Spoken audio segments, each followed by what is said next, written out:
Good afternoon and welcome. It is 5:30 p.m. and I am calling the July 5th, 2023 meeting of the Historic Site Preservation Board to order. May we please have the roll call? Yes, Chair Huff, Present. Vice Chair Nelson, Present. Member Hanson, Present. Member Rosenau, Present. Member Bachman, Present. Member Herr, Present. and Member Maruzzi. Here. We have 7 members present. We have a quorum. Very good. So I would like to extend a warm welcome to our new board members that were recently appointed by the City Council and sworn in this afternoon. So I welcome Kurt Bachman, Jeffrey Hare, and Peter Maruzzi. So welcome our new members. Maybe during comments, you could tell us a sentence or two about who you are and your background when we get down to our comments. And of course, I also welcome our returning board members, Jade Nelson and Janet Hanson and Eric Rosenau. So great, we have 7 board members, wonderful. So pleased about that. So may we please have the staff report on the posting of the agenda? Yes, the agenda for this meeting was posted for public review at the City Hall Bulletin Board and the west side of City Council chambers and the Planning Department counter, all in accordance with the city policies. Very good.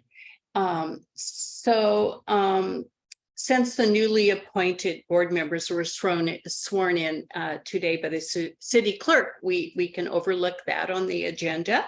And does the board have any revisions to the agenda? Okay, may I have a motion to approve the agenda, please? I move. Okay, Eric, thank you. So is there a second? I second. Okay, Jeffrey, thank you. So we have a motion made by Eric Rosenau, a second by Jeffrey Ayer. And is there any discussion about the agenda? Any discussion? Okay, seeing none, I will call for the question. All in favor of the agenda, please say aye. Aye. Aye. Okay, any opposed? Okay, so the motion passes 7-0. So next, this time has been set aside for members of the public to address the Historic Site Preservation Board on agenda items and items of general interest within the subject matter jurisdiction of the board. Although the Historic Site Preservation Board values your comments pursuant to the Brown Act, it generally cannot take any action on items not listed on the posted agenda. There will be 3 minutes assigned for each speaker. Testimony for public hearings will be taken at the time of the hearing later in the meeting. Has anyone requested to comment on a non-public item or that's not on today's agenda? Anybody expressed interest? No, we haven't had any members of the public reach out wanting to provide public comment at this time. Okay, thank you. So seeing no speakers, we will proceed to the consent agenda for approval of the minutes of June 6, 2023, Historic Site Preservation Board meeting. So has everyone read the minutes? Are there any revision to those minutes? Vice Chair Nelson? Thank you, Madam Chair. I found one item on page 2 of 4 at the very bottom. And it says Vice Chair Nelson asked if the existing concrete wall is 5 feet from the property wall. That should be property line, not property wall. Mm-hmm. And that's the only thing. Thank you. Good. Any other revisions? Yes. I'll be Member- abstaining, of course. Oh, okay, you abstain. Okay. Okay. Seeing no other discussion or about the minutes or corrections. May I have a motion to approve the minutes of June 6, 2023 with the correction that Vice Chair Nelson made? Okay, so a motion made by Member Nelson or Yep. Member Nelson and a second by Member Hanson, correct? And so we have Peter abstaining, and anybody else want to abstain from approving the minutes? Okay, so I will call for the question. All in favor, please say aye. Aye. Aye. Okay, so motion passes 6-0 with one abstention. So thank you. Let us proceed to agenda item 2A.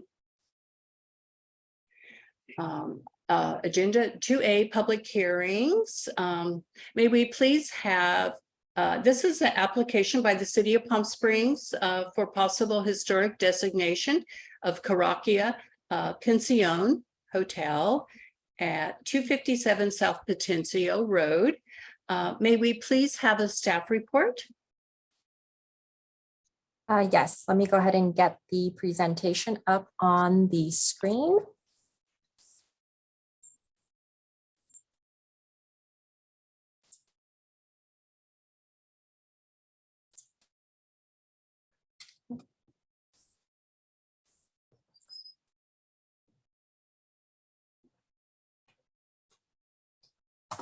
Can you see that in full screen? Yes. Okay, wonderful. We see both slides. Okay, let me switch the, The next slide. is that in full screen now? Yes. Perfect, thank you so much. So for the record, Sarah Yoon, Historic Preservation Officer for the City of Palm Springs. This is the first item on the agenda for HSPB tonight. This is the boutique hotel addressed 257 South Potencio Road, also known as Caraquia Pensioni. This is noticed as a public hearing, and it is here before HSPB for recommendation to City Council for historic designation. This application is a city-initiated project identified by HSPB and added to the work plan back in 2020. While the hotel currently expands multiple parcels, the designation is of the parcel which contains the building associated with the artist Gordon Coots. The property is located in the R2 zone district, and it is in the general plan for small hotels. As referenced in the historic resources report, the artist residence and the studio was constructed in 1927 with an addition that was added in 1931. The historic context is identified as the Palm Springs between the wars, spanning from 1919 to 1941. Architecturally speaking, revival style architecture gained popularity during this time, and the artist was heavily influenced by the Moorish style of architecture, which was common in Morocco. And he implemented those ideas when he constructed his residence and artist studio in Palm Springs. These early photos show the artist in front of his home, and they serve as historic documentation for what the original detailing was on the property and on the building. And we can use these as historic documentation to compare what we have on the site today. These photos show a bit more context of where the home was situated in regards to the desert landscape. The one-story addition, you also see that in the photograph to the right, is located to the rear of the two-story massing, and it appears to be part of the original building footprint. As the report clarifies, the period of significance in this instance does span a time frame of 1927 to 1956 due to the research where we included both the artist and his daughter as contributing individuals for the property. So for the new members who are unable to attend the site visit prior to today's hearing, We have put together a series of photos showing the site context to help provide some additional information as we go through this project. Here are some street views and images that were taken along South Potencio. You can see that there's parking, head-in parking along the adjacent properties. This is looking at it from both the south, facing south and north. And these photos were taken of the east front elevation of the property. And as you can see here, the image on the left is actually of the adjacent parcel. It's part of the hotel, but not part of the designation. So I did want to make that clear that the massing and the walls on the image to the right is not part of the designation. It's actually on a separate parcel. These images take a closer look at the front facade. The building permits that we have indicate on the left in the dotted line here, we do have building permits indicating that the staircase was added back in 1994. There's a bump out in the parapet that we've highlighted here on the image to the right. We don't have clear indication of when that was constructed, but you can see that there is a zigzag parapet detail here that does not appear to be an original detail because we don't see it in the historic photographs. We did have the chance to go inside the interior, and it does look like it was added on to provide more headroom for office spaces that are located in that area. So we did want to call that to your attention. The center image is kind of the iconic image that we have of the historic, the building itself.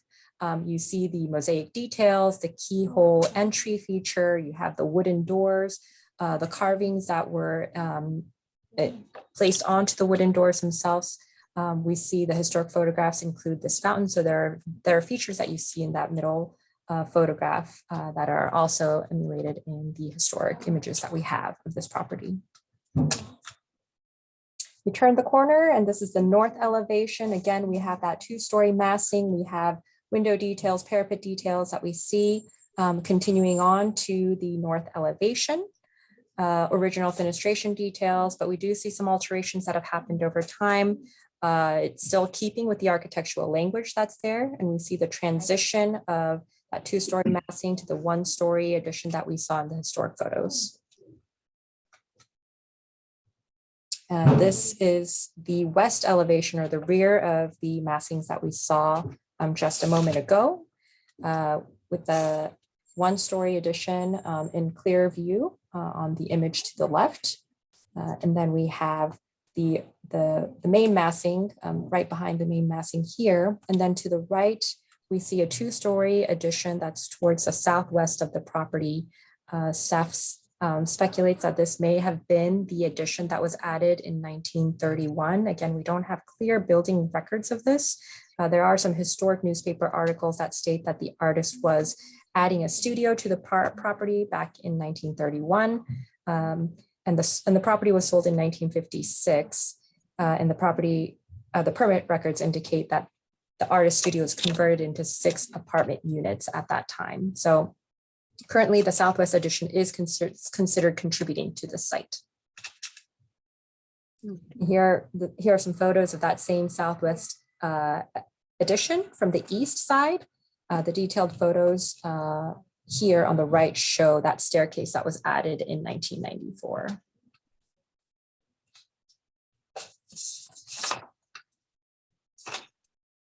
So in terms of the criteria that we have to evaluate designation properties, for Class 1 landmark designations, the site must demonstrate an exceptional historic significance. One or more of the criteria listed here must be met as part of the analysis. And as you have read in your staff report, staff did find that this property meets criteria on 2, 3, and 5. Additionally, as part of the designation, the property needs to meet the integrity findings of the following topics. In this case, all 7 integrity findings are met, and the details are in your staff report in your packet. And as part of the designation process, we do identify main character defining features. These were identified in your packet as well as the resolution. There are unique qualities to Moorish Revival architecture that's found in Cahokia, and those were identified here. One thing to note is that when you look at the original photographs, there is a dome that was removed in 1968. Staff does find that this is a character defining feature that was lost, which was added in as a character defining feature with the caveat that it was lost in the 60s, and is in support of its reconstruction so long as the reconstruction meets the Secretary of Interior standards for reconstruction. So we did want to include that as part of the character defining features, although it no longer remains. So in conclusion, staff finds that the site meets the necessary criteria for the property to be designated a Class 1 site. The owners have been notified of the designation applications since the beginning of the process, and they have been notified of the HSPB public hearing. As you all may remember, this was originally scheduled for the June meeting, and we did continue it to provide a little bit more time to see if we can get some information and some communication with the owners themselves. They have recently reached out, and staff is in the process of scheduling a meeting with them to answer any additional questions that they may have. With the findings and analysis, staff does recommend HSPB recommend Class 1 historic designation of this property to City Council. And the resolution in your packet is HSPB resolution number 138. With that, I'm happy to take any questions that our board members may have regarding the report or the staff report. Very good. Thank you so much, Sarah, for that very nice illustrated report. And it's very important that you showed us, the character defining features, because the property has a lot of features that are not character defining. So it's important, for us to understand exactly what is the property that has those features. So thank you for that, Sarah. Does the board have any questions for staff? Does anyone have a question? Member Hanson? Hi, I actually have 3 comments, questions for staff. Do you want me to do Yes. one at a time or all 3 and then they can read? Okay, well, my first one is, I don't know why it's actually called Caraccia Pensione. It hasn't been called that only since the 1990s relating to its current use. It seems to me that the Dar Marak, if that's how you pronounce it, or Coots Castle, relating to the original name of the property by the original property owner seems more appropriate to me. And it's also within the period of significance for the resource. So that was a little confusing to me, why it doesn't have the historic name associated with it. And, you can have more than one name. You might want to parenthetically refer to that, but it just, and then in parentheses, it actually says Caraccia Pensione Paren Hotel. So I don't know, to me, that was kind of confusing. My second comment related to the criteria for designation. And I think on the report, that the consultant report that was done on page 24, criterion 3, I think they made an important point that probably should be included in the resolution, in my opinion, relating to the contribution and to the development of Palm Springs as an artist colony. And I know that was referenced certainly in the report, but I think it's other than the 2 artists themselves, the family who lived there and their contributions, I think the property in and of itself, they held artist salons and events there. And I think that paragraph probably belongs in the resolution under criterion 3. That is the criterion 3 resource reflects or exemplifies particular period of national, state, or local history. And the consultant who did the report specifically talked about it as providing gallery, studio, training spaces for local and visiting artists, some of whom were either already famous in their own right or went on to become well-known. So I think that, to me, that's an important point to make to the history of the property that I would recommend is included in the resolution. And then my third comment was relating to the defining historic character defining features that are also in the resolution and the staff report.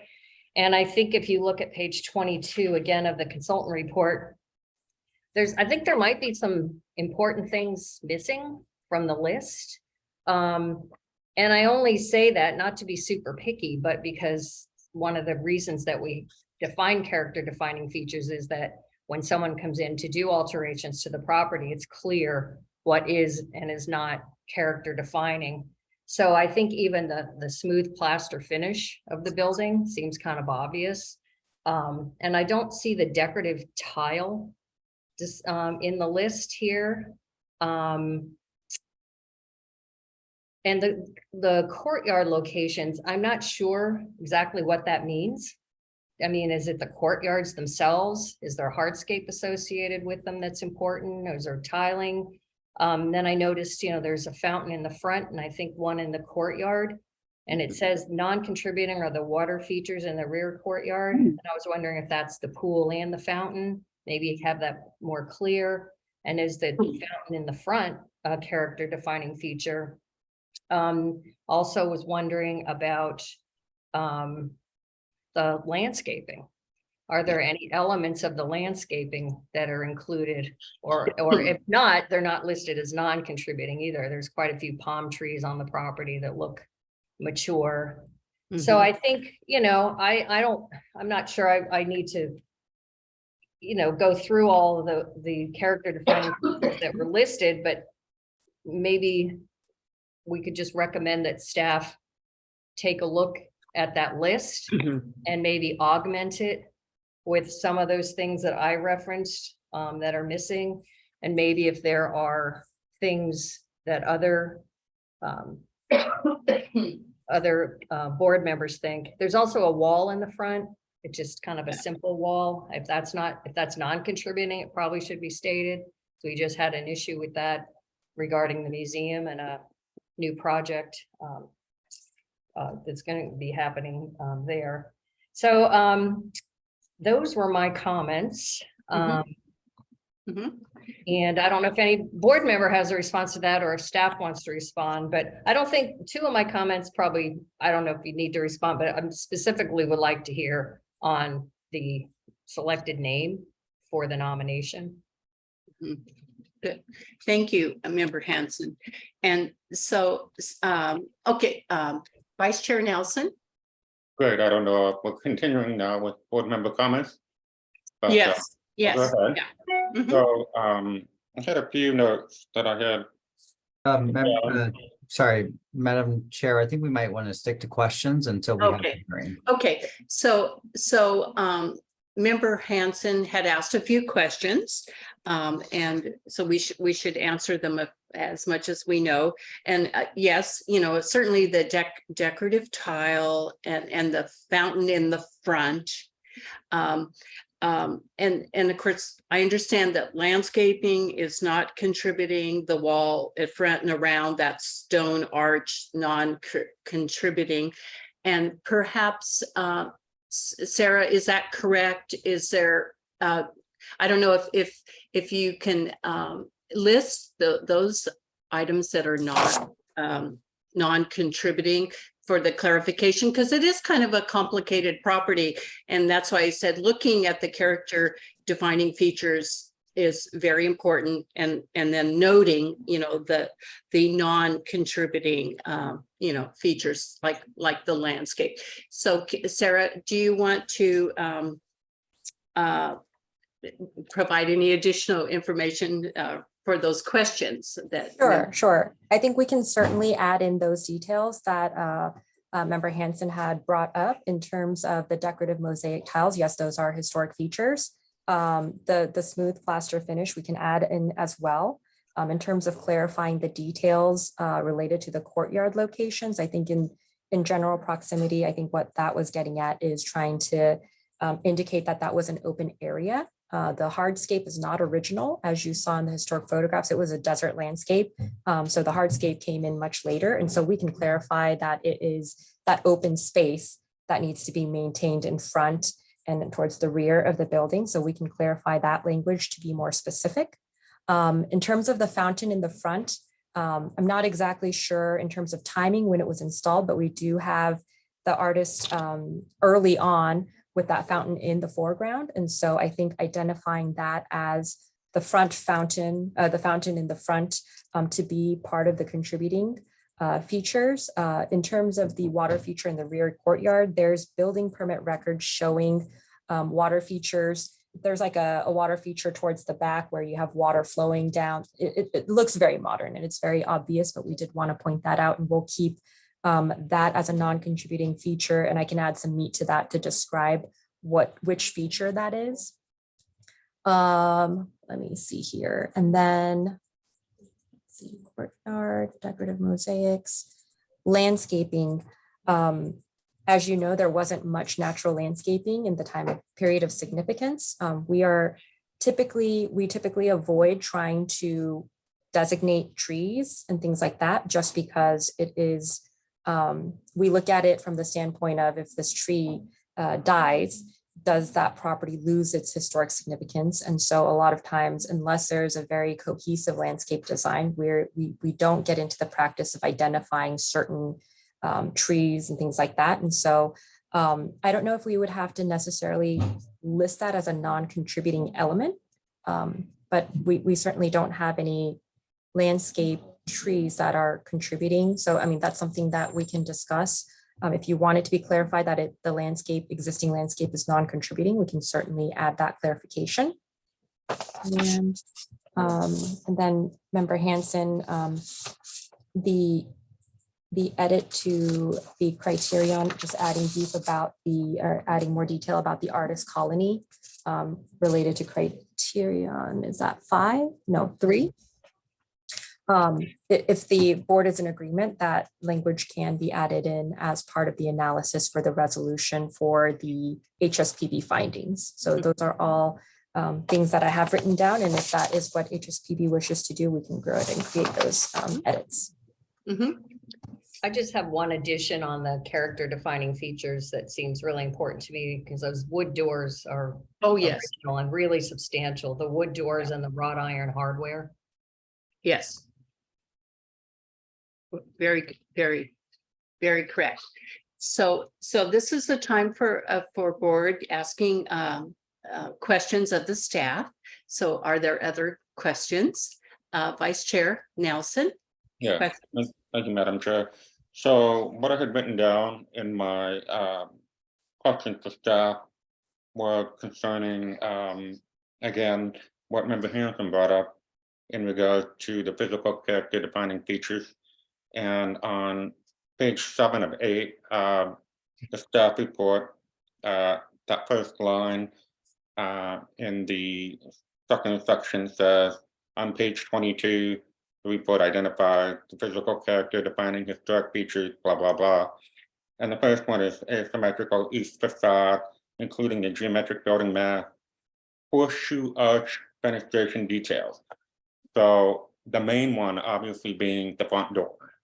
And as Member Hanson just added in her most recent comment, that was my biggest concern, because that horseshoe arch is the biggest one on the property and the most obvious character defining feature of the site that is still there from when it was very first built, and it contains the original entry door.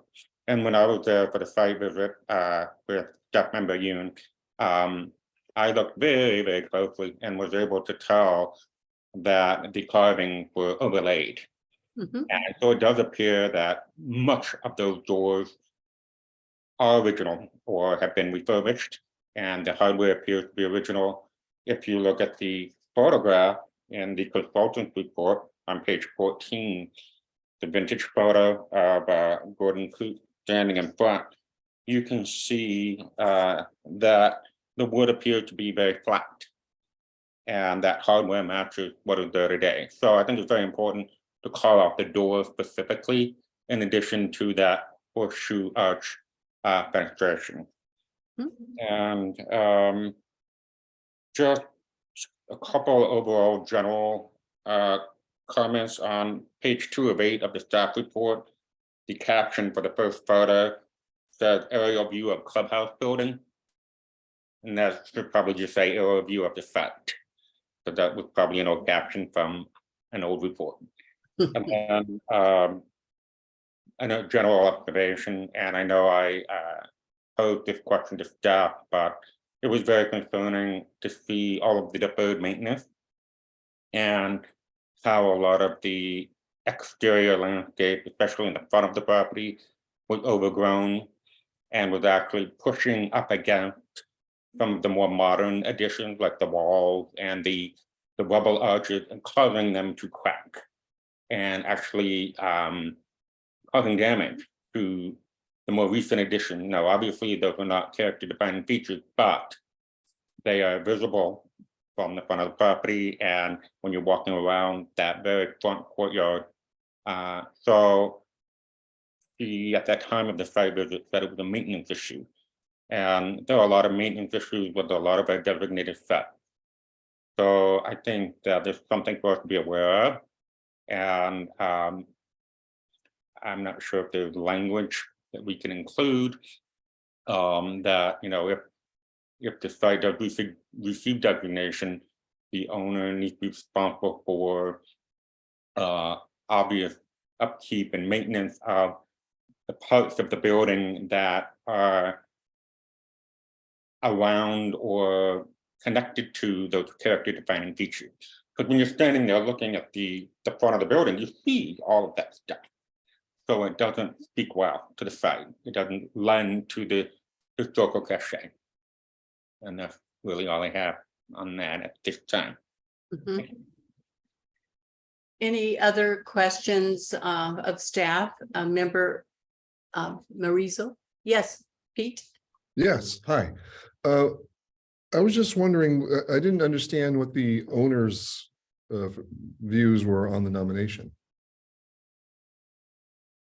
So at this time, the owner hasn't provided their exact position on the nomination. We have talked with the members who run the actual hotel itself, and they are in communication with the owners. At this time, they would like to have a meeting with us to talk about the designation, and they have some questions related to, you know, what's allowed, what kind of maintenance is allowed. So we are in the process of scheduling that meeting. We've tried to reach out the owner since the beginning of the nomination process. We haven't had much response, but more recently they have reached out. So we are planning to have that meeting. We plan to have that meeting before this item goes before City Council to get their take on the nomination itself. And again, I think they have general questions related to what falls in as maintenance, what kind of things can they do, what's the process after designation, things like that. So that is that's the state in terms of where we are with the owners. Interesting. Mm-hmm. Who was there an outside firm that prepared the historic report? There was an outside firm that was part of the process, and then the city took over the report and finalized the report. Okay. Well, who determined the character defining features? I'm just curious why it seemed like there was a number of fairly obvious ones that should have been on the list. I'm just curious why they weren't on there. It was, you know, staff looked at the character defining features of the report and added what was kind of important to the analysis. But again, I think the board has the opportunity to make sure that they are able to interject what they feel is the final. So it was a combination of the report and staff's analysis. Okay, I'm just, I guess I don't understand, since it's been a long time since I've been paying attention to these things. Do the outside consulting firms typically provide, you know, their recommendation, including character defining features and all that sort of thing, or is it typically just is the staff's responsibility? Typically, we'll see reports that identify historic characteristics and features. It's not and then what makes it into the staff report, staff has the ability to make that analysis based on their findings as well. So sometimes they're in agreement and sometimes they aren't. But yes, that's kind of how the reports work. And then of course, the HSPB takes both the report and the staff analysis and makes their own findings, and that gets codified in the resolution that's presented to City Council. Thank you. Very good. Thank you. Other questions of staff? Member Hanson? I just didn't get clarification on the naming of the property. Yeah. Does anybody know? I don't. Anybody? Sarah does. Do you know? Member Hanson is correct in that during the period of significance, it was named by the artist. And we took the most recent name and added that into the report and the resolution. But we can certainly take it back to the period of significance and reference Karakia so that it is more familiar and people understand what property is. So we can do a side reference to the Karakia name now. But if there is consensus between the board to make sure that the historic name is part of the nomination and the resolution language, we can certainly make that correction. I would support that. Okay. Vice Chair Nelson, another question? Just for the point of clarification on the naming. So it was Doug and Josie Smith who renovated the property and turned it into the current modern day boutique hotel, who named it Karakia Pension in the mid-90s, early to mid-90s. And I am in favor of it being called by his historic name, Del Marak. And I believe that that's what should be on the plaque as well, when it does get final landmarking and plaquing. Are there other questions? Any other questions for staff? Sarah? Sorry, can I make one more clarification? I believe Member Hanson had a question or a statement related to the walls of the property itself. They are actually listed as non-contributing elements for this property. So the walls and the gate, the stone archways are listed as non-contributing features. Those were added much later. We do have building permit records of that being a much later addition. Very good. Thank you for that clarification. So Vice Chair Nelson? Yeah, just one more clarification. I would like to make sure that the front door located within the main horseshoe arch fenestration is included in the list of the character defining features. Yes. Very important. I agree. So, okay, any other questions for staff? Okay, seeing no further questions of staff, I will now open the public hearing. Is there anyone in the audience who wishes to speak in public comment on this item? Do we have anyone in the audience? If so, please give your name and address, and then you have 3 minutes to speak in public comment. Any public comments?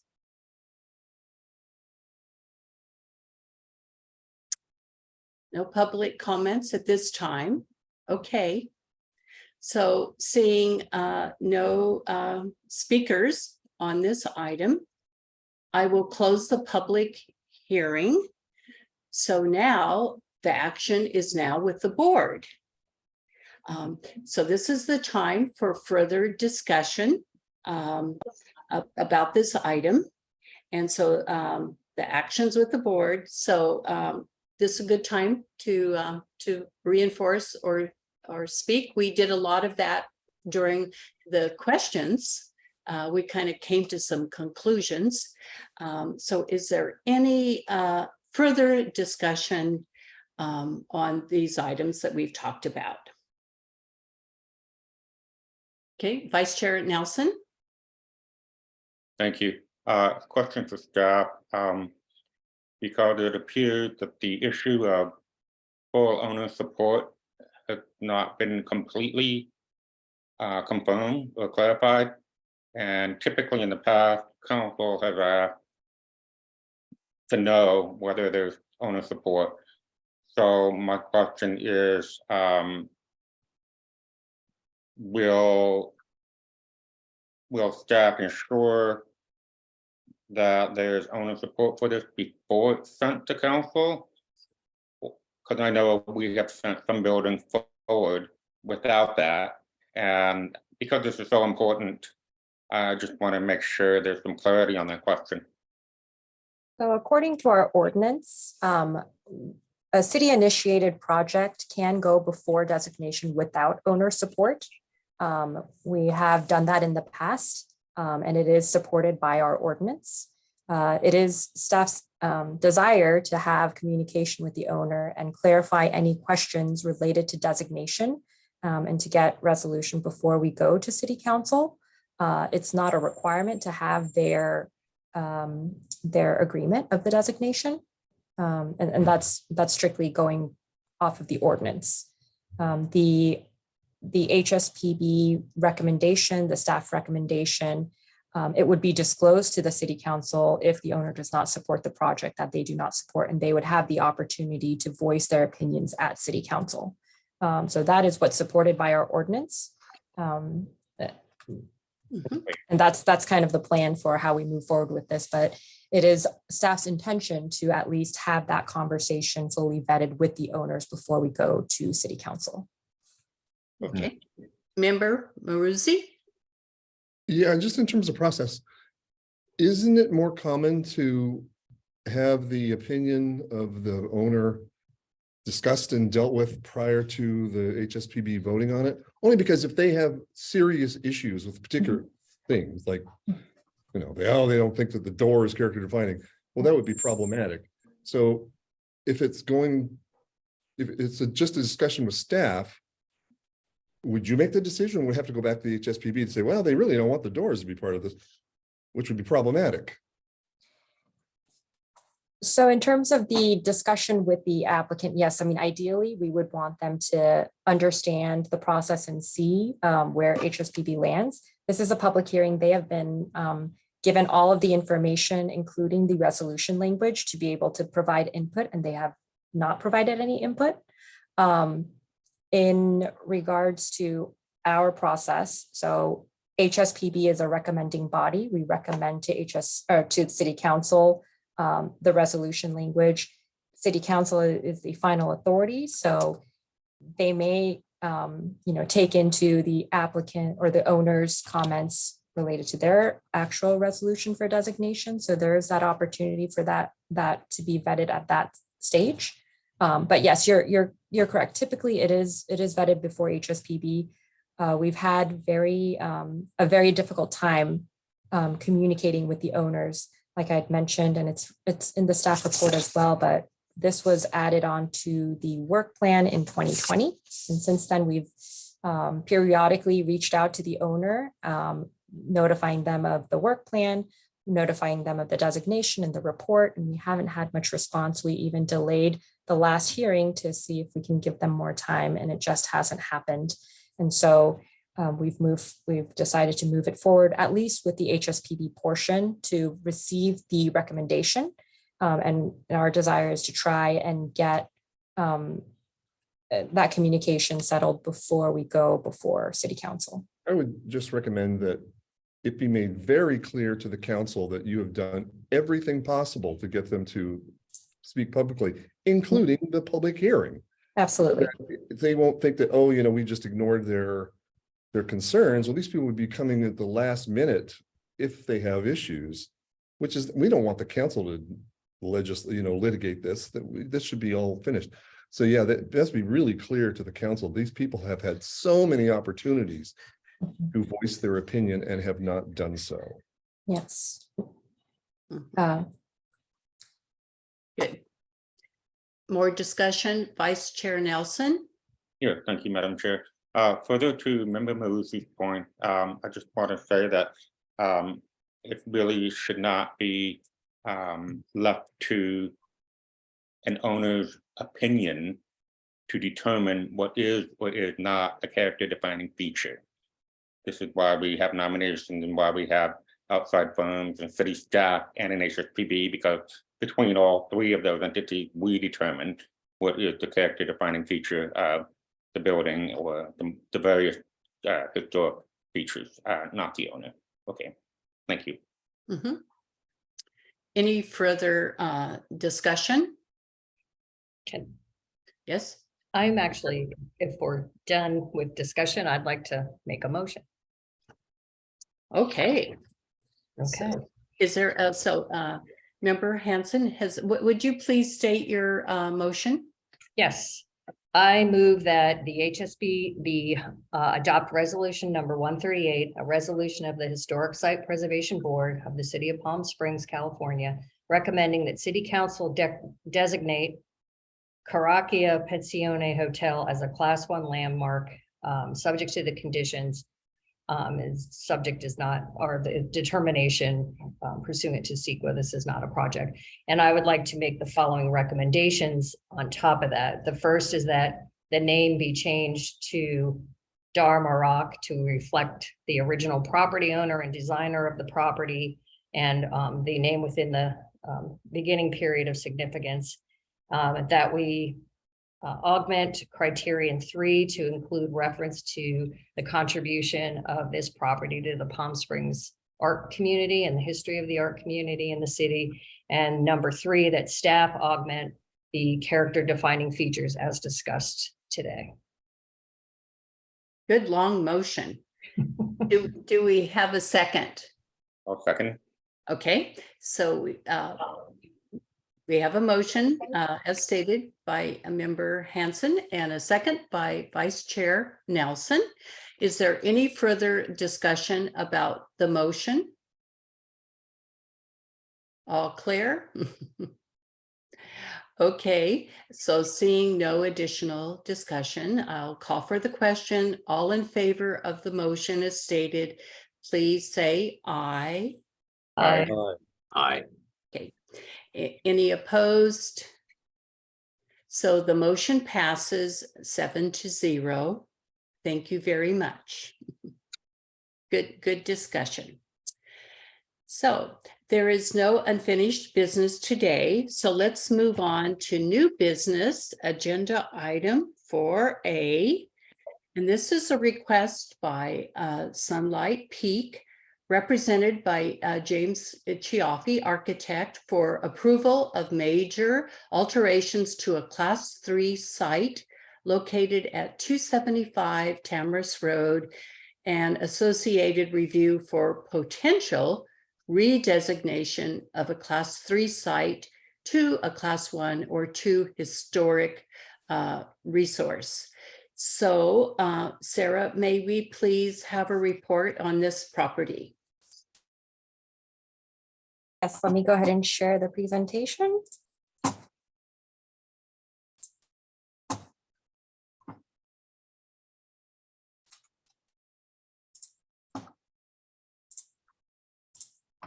All right, is that seen in full screen? Perfect. Yes.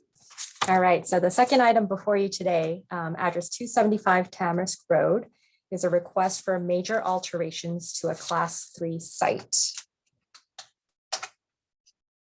So the property is actually located in the R3 zone district, and it's in the high density residential general plan. You can see the orange marker here shows the aerial view of the general layout of the property itself. We have 2 one-story structures that are situated on the site with spaces in between that were originally landscaped. Similarly, staff will go over the photographs of the site to help contextualize the project for the new members who are unable to join the site visit. Here are some street views of the existing site that were taken on Tamarisk Road. We have one looking west, one looking east, and looking straight on. There's some construction fence there, so you can't really see the property. But when we look into the details of the site, we have a building on the east side, which are the existing units 1 through 4. And then the west side of the property has units 5 through 9. As you can see, the property is currently vacant, and we have demonstrations of various states of disrepair at this time. These photos are taken from the rear of the building. It's in existing conditions as you see it today. You can see that there are Some certain features you can see here, the triangular shaped patios on the rear of the building. And again, you can see it in various states of various conditions and disrepair. The applicant team did mention that there was a recent fire in one of the units, which was in the building on the west side that led to the evacuation of the tenants, and a need to rebuild certain areas related to this fire damage was observed when we were inside the property itself. So you can see that electrical fire created some damage to some of the members on the roof, the rafters, and so those will be elements that will need to be replaced at some point as part of this project. And then other features that were pointed out while we were at the site visit, there is an existing fireplace, which was original to the property. Some of the door panelings that were original were pointed out as we were walking on site. And there are some surviving original fenestration details that were also pointed out by the applicant team when we were on the site. As to the interiors, we did get a chance to go inside. As you know, HSPB does not have a purview of the interiors. However, in this case, we were able to look at the framing to understand how certain elements, design elements, were altered and enclosed over time. And so the image here on the left shows an area that was originally part of the outdoor patio that was enclosed to be conditioned space. And of course, the reveal of the building framing as well as the floor buildup provided that material evidence to see what was there originally. And then certain areas we were able to look at were related to the concrete and some of the older or the original colors that were used.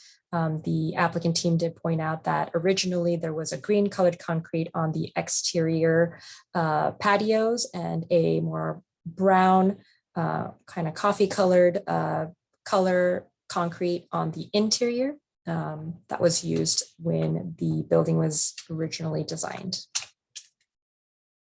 As part of your packet, you saw the plans of both the existing conditions and what the applicant team is proposing as part of their major alteration to this Class 3 site. Let's see, the proposed alterations mainly deal with the demolition of the non-original additions that have altered the site. The sawtooth pattern was something that the applicant team referenced a number of times. The building footprint was originally the sawtooth pattern that you see here that is being restored to the original detail. And they also mentioned that original fenestration details, color palettes were all part of their proposed alterations for this site. Mm-hmm. So when we go back to HSPB's review of an application of this manner, it's a major alteration to a Class 3 site. HSPB has two choices that they can make. One is to stay the demolition up to 120 days and undertake the redesignation process. This is when the HSPB can find that the property possesses excellent or exceptional historic significance and integrity.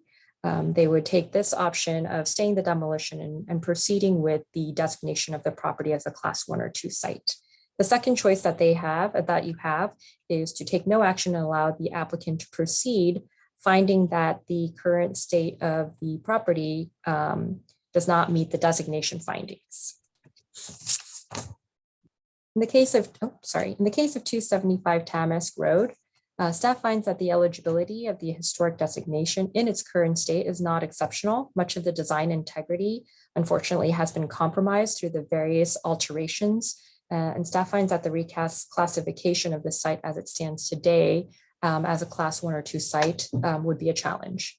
The owner's position at this time, they wish to proceed with their project. However, they have shifted their project from their original intent to be more of a restoration of the original design.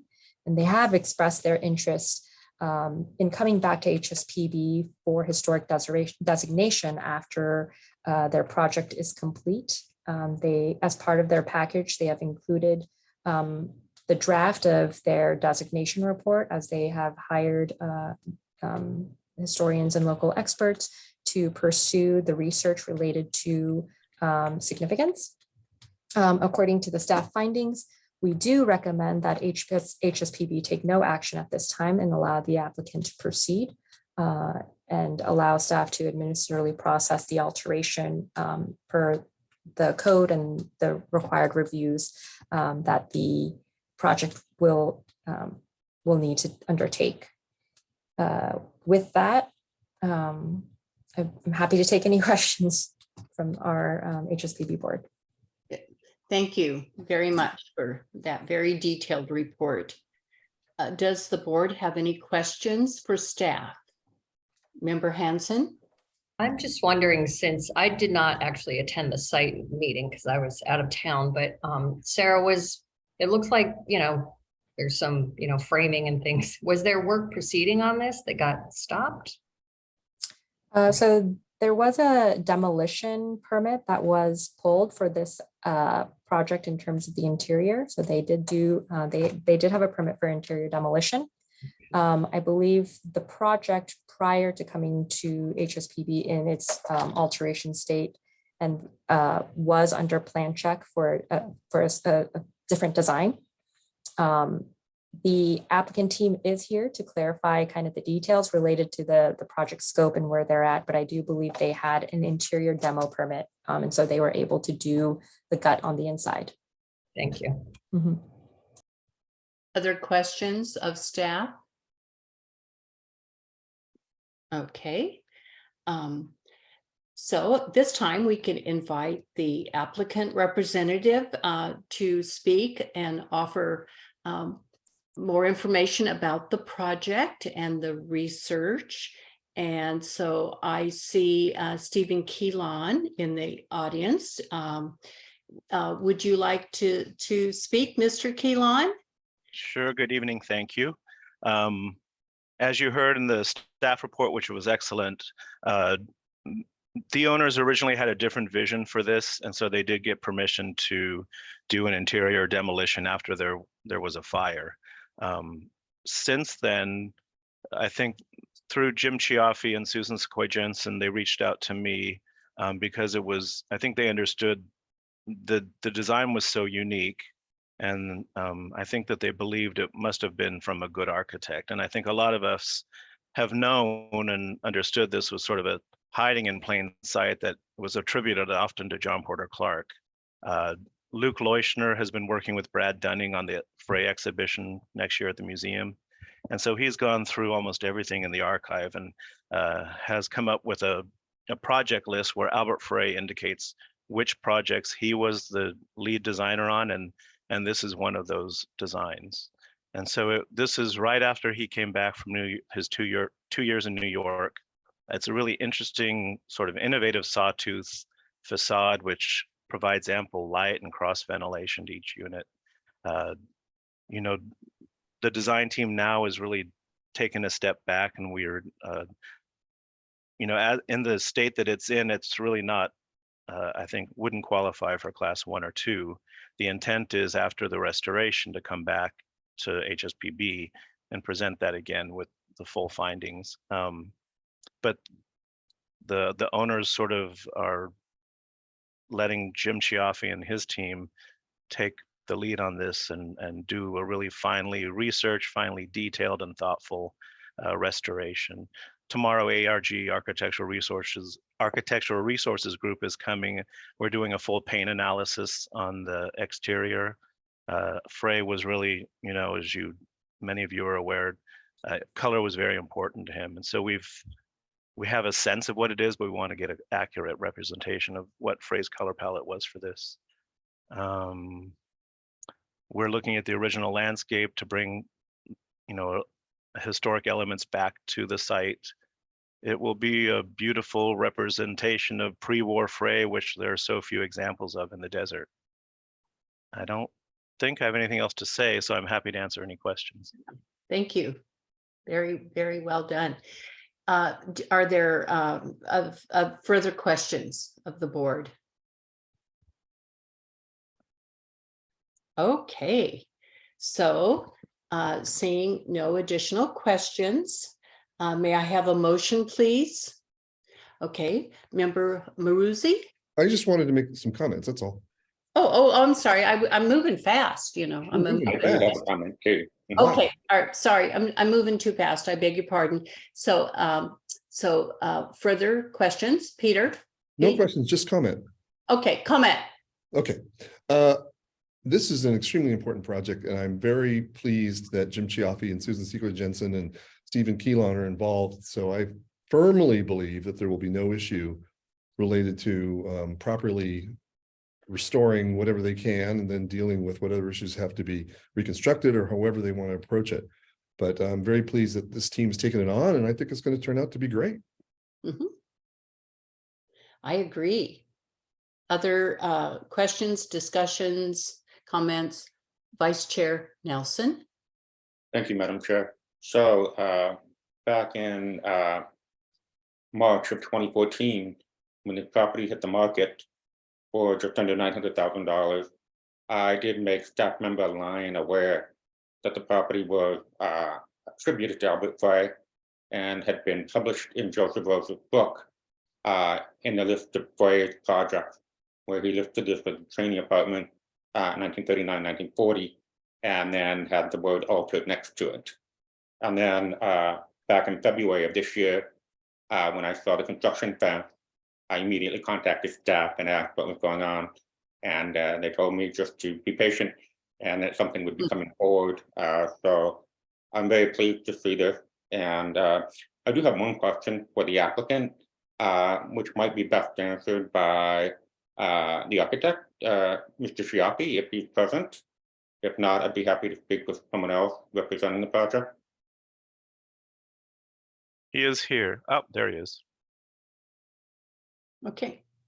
Ask your question, Vice Chair Nelson, for James. Sure. Yep. Now, because this is a request for approval of major alteration, and seeing that the old pool was filled in, and that there's a plan for a new pool, which is going to be directly east of where the original pool was, even though that pool was built 15 years or so after the property.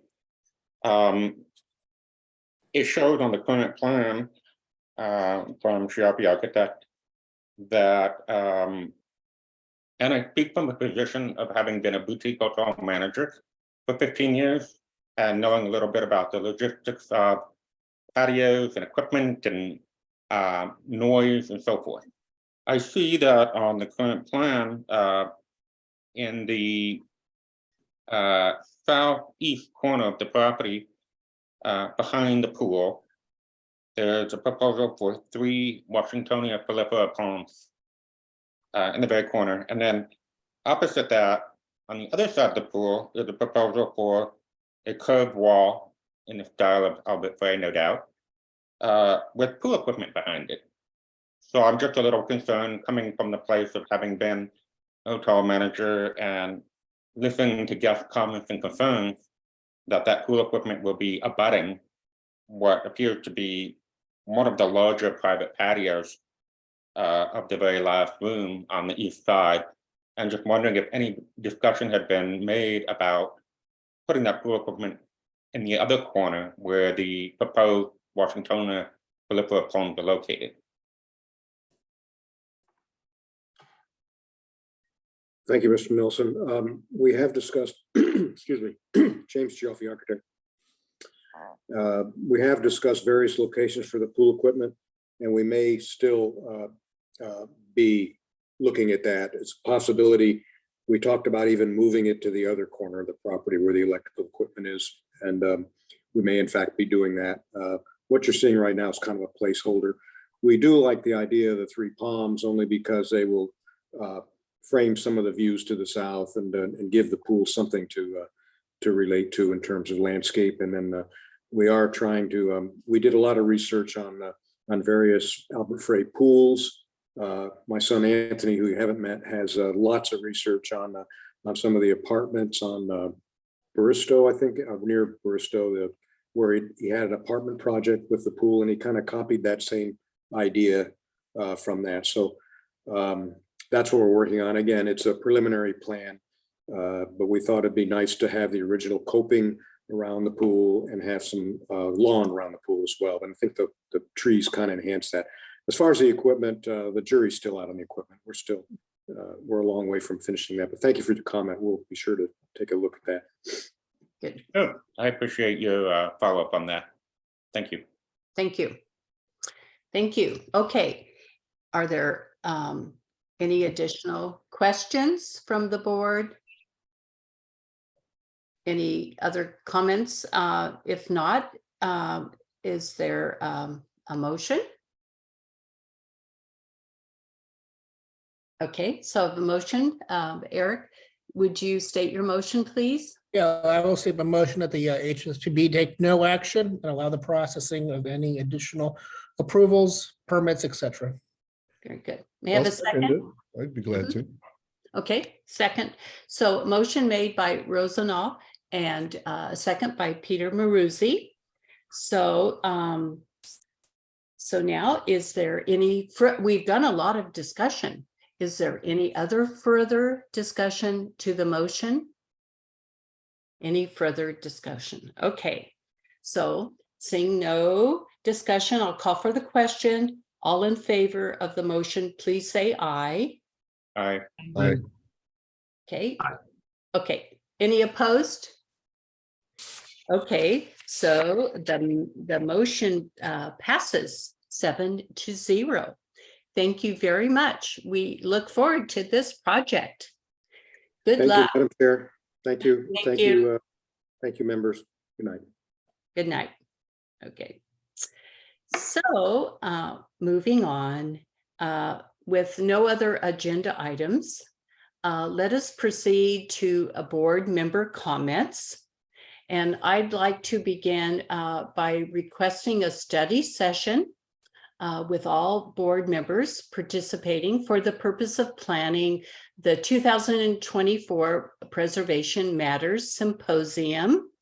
Our recent April symposium was very well attended and received and proved to be very successful and appreciated by our community. And our audience has high expectations for the next one. And we would so much appreciate the participation of each board member to help plan the next symposium. The subcommittee headed by a member, Vice Chair Nelson and member Hanson with Dick Burkett was just fabulous and did a super job. We have a hard act to follow.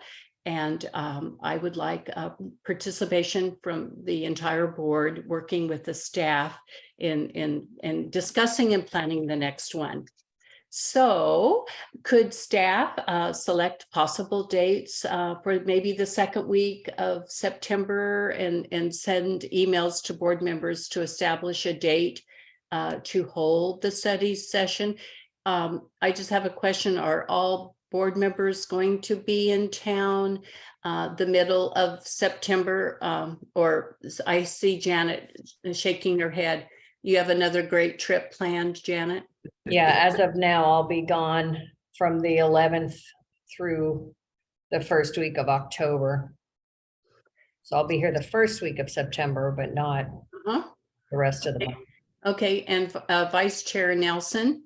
Yes, I would just like to suggest that it be held before the next HSPB meeting, if at all possible. So perhaps that first week of September. First week of September? Okay, and other members, how's the first week? Rosenau, you're going off somewhere, great. Yeah, I'll be gone the first 2 weeks of September, back the 16th or somewhere around that day. Okay, all right. Any other comments? Maruzzi? I'm leaving the day after the HSPB meeting of September 5th, so I'm here until the 6th. Okay, and member Hare? And I will be gone from the 20th of September, so earlier is better. Okay, Could we possibly do the last week of August? well, the 31st, I come home on the 30th. We're Or busy. or the 1st, 31st or the 1st? First. So But a city staff doesn't work though on Fridays. right. So what's that Monday? Is that Labor Day? I don't have. Yeah, it. the It 4th is. is Labor Day. Labor yes. Day, yeah. Mhm. And- So I think we land on August 31st as a possible date that may work for everyone, because September seems like a challenge. Yeah, I know. Mhm. Yeah. So does the 31st work for everybody? Yes. Okay. Oh, that's wonderful. I thought we had to do this by email. You guys are so with it. That's wonderful. So if Sarah would look for a time and meeting space and let us know about that. Sure, I'll go ahead and work with the city staff here. I believe we do have to have that notice, since it would be the entire board. We'll work on the timing of that, but it sounds like August 31st, which is a Thursday, works for everyone. And are we looking at an in-person meeting? Yes, Okay. I would like that. I think it's easier to communicate, and I prefer that for a study session. Do others agree? Agreed. Agreed. Yeah. Okay, all right. Madam Okay. Chair, Can we make it an afternoon meeting perhaps? Yeah, afternoon, that'd be good. Because I have something going on in the morning. Yeah, good. Thank you. Vice Chair Nelson. yeah, thank you. I would just like to clarify that this is a study session that will be at least 2 hours and open to the public. And will we be inviting a member from council, or who will be invited? Mhm. So, Sarah, what would you suggest? I would suggest maybe the core kind of members who have been working on the symposium. Maybe we can reconvene and see what the objective is. I think you want the entire board to be there, but in terms of how far you want to extend that, maybe we should have an internal conversation about that beforehand. And then we can hash out the noticing and the actual timing of it. It sounds like we're looking at an afternoon time. I also have to look for a room. So we have a lot of moving pieces here. So let's kind of get all that together and then circle back, if that's all right. Very But good. just to clarify, we are talking about the whole board. Yes, Correct. Okay, and it's a study session. yes. Mhm. Thank you. Discussions, yeah. Okay, all right. Does the board have other comments that they would like to make? What were we going to bring up? Vice Chair Nelson. Yeah, thank you. I know we have some new members who want to introduce themselves. Yes. So I'll make this quick. In meeting with staff member Yoon at our last site visit, the topic of maintenance did come up. And I have asked for that to be agendized at a future meeting, because it is really, really crucial. So many of our currently designated sites are suffering from poor maintenance. And it's a bad reflection on the city and on the board and on our historic preservation program. So I think that, in addition to preservation matters, this issue of maintenance and figuring out how to include it in the ordinance or whatever it is we have to do to make sure that we have standards. We can look to other cities, and I know staff is beginning to look into this. It will be obviously a long process, but I just wanted to reiterate how important I think this is and should probably be a part of our work program for this new board for this upcoming year. Thank you. Mhm. Very good. Thank you. And I just have a comment about your workload this summer, Sarah. I know you have a lot of catch up and a lot of work to do. I know you're really swamped, and I understand that you're reviewing quite a few potential nominations and drafts, and so I was just kind of wondering for the next couple months, what are your priorities? So our priorities right now, we do have a number of backlog designation applications. In terms of August, we will be dark. And so the objective is to try and get 2 to 3 of those designation applications before you in September, so that we can start to move those along. I know that designation applications typically get a little bit back burner if we have development applications that are coming forward. But we would like to get these kind of in and out as quickly as possible. The goal is to get them done by the end of the year. But for right now, I'm looking at 2 to 3 coming before you in September. And then on top of that, at staff comments, I can give you a little bit more updates on a few other things that staff is working on. Okay, thank you. Thank you. So are there any other board comments before I invite the new board members to give a personal statement about themselves? So we're all very familiar. Any other kind of business comments?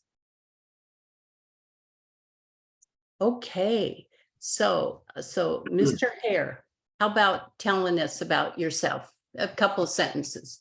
Well, good evening and thank you very much, Madam Chair. It's a little difficult to sum up a career in 2 or 3 sentences, but you should all know that I have worked diligently in historic preservation for the last 20 years, principally at Frank Lloyd Wright's Hollyhock House in Los Angeles. Took that through a major restoration to bring it back to the state it is in today, and also concurrently applying for UNESCO World Heritage List status, which we were very pleased to receive the inscription in 2019. And I look forward very much to looking at some of the same issues in Palm Springs that I looked at as when I worked for the Cultural Heritage Commission and the Department of Cultural Affairs in the city of LA. And it's great to be here. Great to meet all of you. Thank you so much. Mr. Maruzzi. Oh, hi. Yeah, I'm Peter Maruzzi. I've been involved in preservation for many, many years. Originally in Los Angeles with the LA Conservancy's Monarch Committee, and then I was on the board of the LA Conservancy. And then I was the founding president of the Palm Springs Monarch Committee back in 1999, and have been involved in all sorts of preservation issues over the years. Fewer these days, thankfully, than early on. So I'm excited that I'm actually on a board that in most cases I was always speaking in front of. And this time I guess I'll be sitting on this side. I'm not quite used to that yet, but I'm very excited about being here. Everybody's extremely well qualified and it's a great group, so it should be great fun. Thank you. Welcome. So, Mr. Bachman. Hi, everyone. I'm an architect firm in Chicago that specializes in a lot of high-end residential projects. So like Peter, I've often been on the other side pleading my case before the Landmark Committee and the Landmark Commissions in various communities around the Chicago area. And it's just a lifelong passion to work on these historical buildings and protect them and manage them and help them live into their next life. And so I'm looking forward to doing as much as I can here with all of you. Thank you. Any other board comments? Just excited to have 7 members and you all have, it's just going to be a really great 3 years, I think, for all of us. Good. I agree. Thank you. So before moving on, are there any other comments by the board before asking staff for comments? Any other? Okay. Does staff have comments? We have a few this time, yes. First off, I also wanted to extend my welcome to our full board. I'm very grateful that we have a full board, and I'm excited to be working with all of you and your guidance throughout this process. I did want to also just briefly mention thank you. I know Scott's not here, but Scott had to resign from our board. He is participating on the Planning Commission, but he was a great asset to the Historic Preservation Board as well. There was a bit of a a rush in his resignation just so that we can make sure his spot could be filled during the interview process. And so that's why we weren't able to tell HSPB prior to his leaving. So it was a little bit abrupt, but I also wanted to thank Scott for his service on HSPB board, and his input was invaluable. And I'm sure he will be just as invaluable to continue on on the planning commission side of things. So just a few housekeeping things. We are dark in August. So we will not have a meeting in August. However, as I mentioned earlier, we will be working diligently to try and queue up 2 or 3 designation applications to bring before the HSPB in September, which means there will be some site visits. So please don't ignore your emails. There will be some emails going out asking for timing related to some site visits so we can get those queued up. So if you want to be diligent in that, and if you have any questions, obviously I'm available to answer any questions as they come up. The second thing I wanted to talk about was elections. I know typically when we have new members join, we also do the elections. It was a little bit of an abrupt change in trying to juggle everything.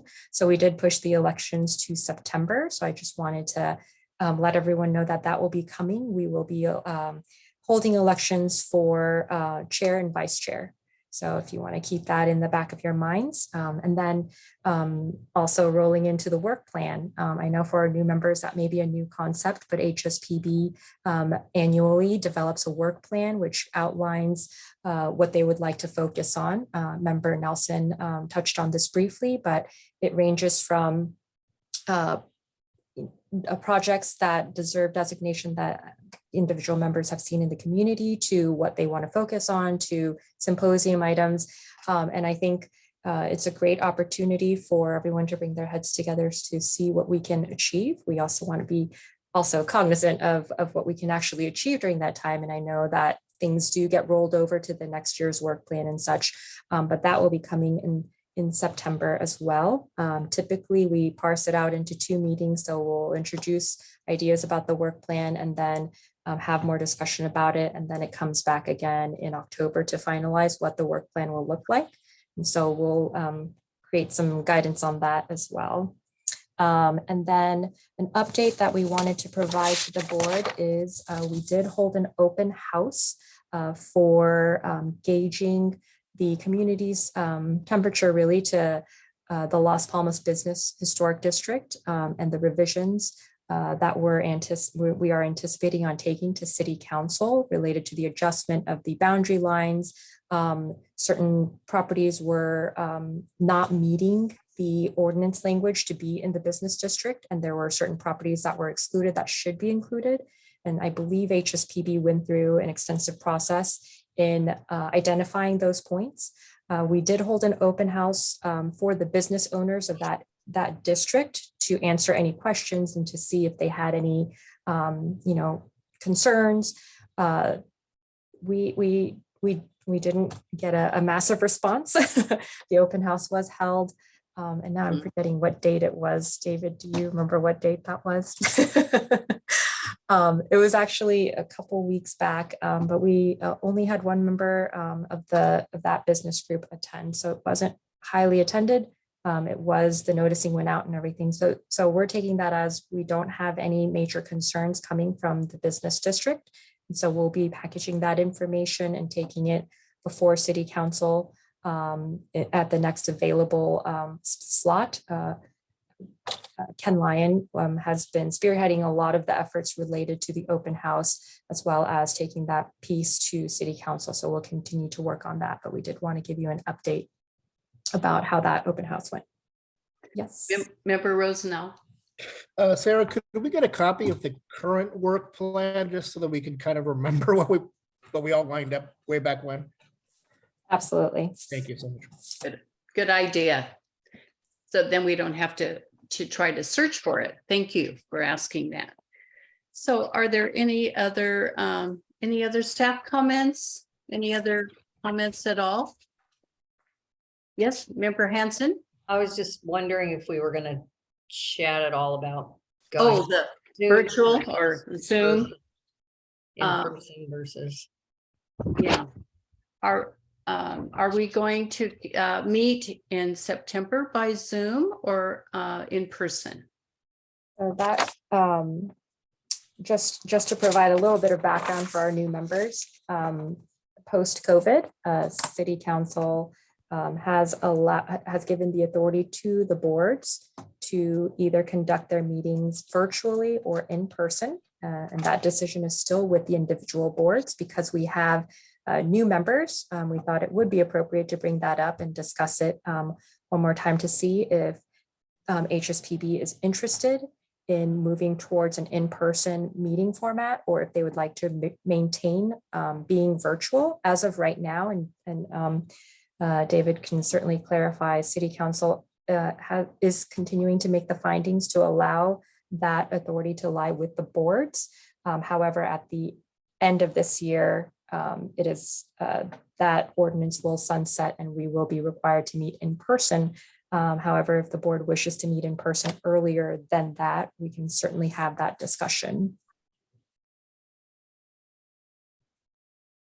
So what is the desire for the September meeting? Member Bachman, did I see your hand raised? Oh, no, no. Okay, so so should we decide now if we are, how we meet in September? Shall we decide? So all those in favor of continuing with the Zoom in September, just raise your hand. Zoom.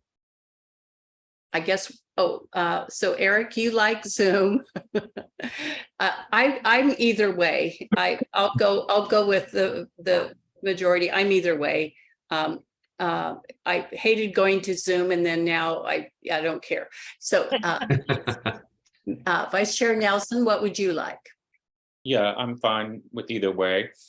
Whatever the majority decide, I will say that when it's a 7-member board, it's a little easier to catch everything via Zoom for me, particularly because of my hearing loss, and the captioning gives me every single detail. And I know from prior experience being at a table with 8 to 9 people, including staff, is sometimes things get lost in translation. But I'm fine for either way because I do miss seeing people and live in-person meetings. Mm-hmm. Well, I'm just thinking we're gonna have a workshop where we're all present Together. and kind of get to know each other. So maybe just for September, we go ahead and do the Zoom and then take it from Mhm. there. Yeah, that's a good recommendation. I would go with that. Maruzi? Yeah, I know from the planning commission, we just had our very first meeting live.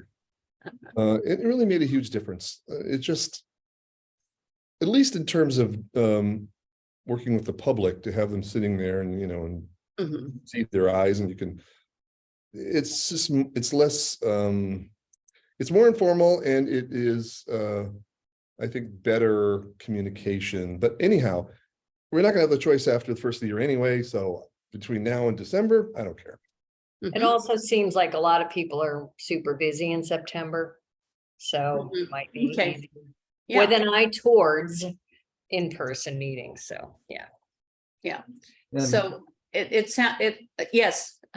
Madam Chair, I was just gonna say that, we can still, I think we're still offering the virtual option for some board members. It's just that if we meet in person, we have to have at least a quorum of board members in person. So if for instance, I know Member Rose now is going to be away, but he still could attend virtually, we would still hopefully still be able to accommodate that. It's just unfortunately he won't be able to be in the room with us. Mhm.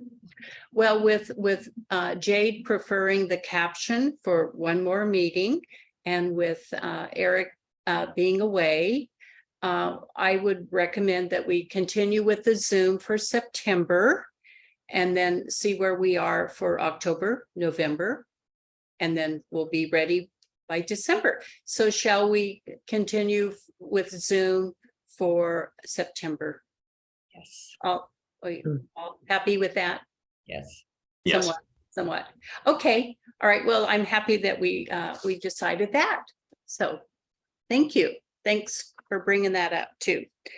So is there anything else Anything, any further discussions or comments or questions or anything? Okay, seeing no further discussion, this meeting of the Historic Site Preservation Board is adjourned at 7 p.m. To the next meeting of Tuesday, September 5th, 2023 at 5:30 p.m. meeting virtually. So thanks to everyone for your participation today, and I send you best wishes for a really good summer, and we look forward to seeing you at the very end of August, if not before.